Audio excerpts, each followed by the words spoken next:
মাংস খেয়েছিল। প্রাচীনকালের কথা। একটি গ্রামে একটি পরিবার বাস করত, যেখানে ছিল 7 ভাই এবং তাদের একটি বোন। তাদের মা বাবা খুব অল্প বয়সে মারা যান, তাই ভাই বোনেরা নিজেদের কাজ নিজেরাই শিখে নেয়। 7 ভাই তাদের বোনকে খুব ভালোবাসত। বোনও তার প্রিয় ভাইদের জন্য সবসময় যত্ন নিত। এভাবেই দিন কাটছিল। একদিন 7 ভাই শিকারে গিয়েছিল। সন্ধ্যা হয়ে আসছিল। বাড়িতে বোন তাদের জন্য খাবার তৈরি করছিল। শাক কাটতে গিয়ে হঠাৎ ছুরির ধারে তার আঙুল কেটে যায়। রক্ত ঝরতে থাকে। প্রথমে সে ভয় পেয়ে যায়, কিন্তু নিজেকে সামলে নেয়। সে ভাবল ভাইয়েরা জানলে চিন্তায় পড়ে যাবে, তাই সে ঠিক করল এই কথা কাউকে বলবে না। রক্ত মুছতে গিয়ে সে তার ওড়নায় রক্ত লাগিয়ে ফেলে, কিন্তু ভাবল ভাইয়েরা যদি লক্ষ্য করে তাহলে বুঝে ফেলবে। অনেক ভেবেচিন্তে সে তার রক্ত মুছে ফেলল সেই শাক দিয়ে, যা দিয়ে সে রান্না করছিল।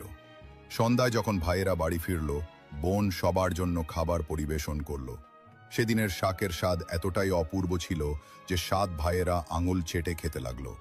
তারা বলল, বোন, আজকের শাক তো অসাধারণ, এমন স্বাদ আগে কখনো পাইনি। বোন তাদের প্রশংসা শুনে মুচকি হাসল। সে ভাবল ভাইয়েরা খুশি, এটাই যথেষ্ট। কিন্তু গল্প এখানেই শেষ হলো না। পরদিন সকালে যখন তারা আলোচনা করতে লাগলো যে বোন শাকে কি মিশিয়েছিল যে এত স্বাদ হয়েছিল, তারা ঠিক করল সন্ধ্যায় বোনের কাছে এর রহস্য জানতে চাইবে। সন্ধ্যায় তারা তাড়াতাড়ি বাড়ি ফিরল। বোন তখন রান্না করছিল। বড় ভাই এগিয়ে গিয়ে বলল, বোন, তুমি কাল শাকে কি মিশিয়েছিলে? এত অসাধারণ স্বাদ কিভাবে হলো?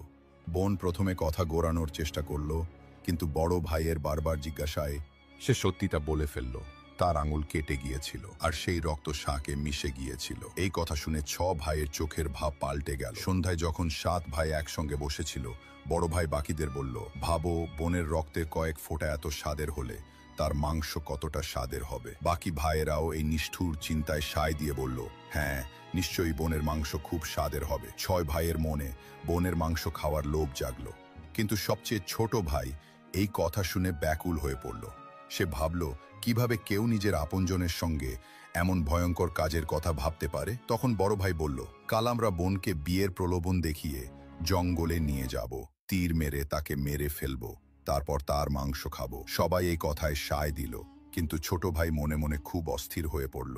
সে তার প্রিয় বোনকে বাঁচাতে চাইল, কিন্তু 6 ভাইয়ের বিরুদ্ধে প্রকাশ্যে কিছু বলার সাহস তার ছিল না। পরদিন সকালে বড় ভাই বোনকে মিষ্টি করে ডেকে বলল, প্রিয় বোন, তুমি এখন বিয়ের বয়সে পৌঁছেছে। আমরা তোমার জন্য একটি সুন্দর ও যোগ্য পাত্র খুঁজে পেয়েছি।